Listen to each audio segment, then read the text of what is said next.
नमस्कार सबाई के আমার সব মিডিয়া ফ্রেন্ড আজকে আমরা ত্রিপুরামথার আমি প্রার্থী হয়ে ক্রিস বাগমার প্রতিদ্বন্দ্বিতা করছি। এখন আমরা নমিনেশন দিতে যাচ্ছি। আমাদের ডেমি ক্যান্ডিডেট থাকবো মাননীয় জ্যোতিষ জমাতিয়া, আরও আমাদের ত্রিপুরামথার লিডার আছে যারা মহিলা নেত্রী, ত্রিপুরামথার নেত্রী, ওয়াইটিএফ যুবকের নেতা সবাই থাকবো, প্রভুতারা সবাই থাকবো। আমরা নিশ্চিত যে আগামী বিধানসভা নির্বাচনে শুধু সময়ের অপেক্ষা, আমরা ক্রিস বাগমা কেন্দ্রে আমরা বিজয়ী হওয়ার শুধু সময়ের অপেক্ষা। আমরা নিশ্চিত পাহাড়ের সবাই শুধু বোবাগরা এবং ত্রিপুরামথা সবাই আগামী ভবিষ্যৎ প্রণয়নের জন্য তৈরি আমরা, তো আমরা জয় নিশ্চিত। আপনারা আজকে কয়টি বিধানসভা থেকে প্রার্থী মনোনয়ন জমা দিচ্ছেন?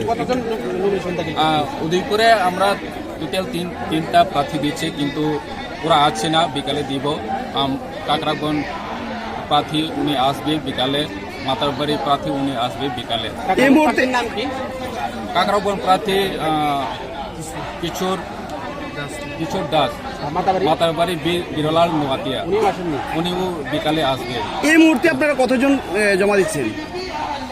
না, আজকে সবাই আমরা জমা দিব। টোটাল 42টা আমরা ক্যান্ডিডেট লিস্ট দিয়েছি। আজকে সবাই দিব।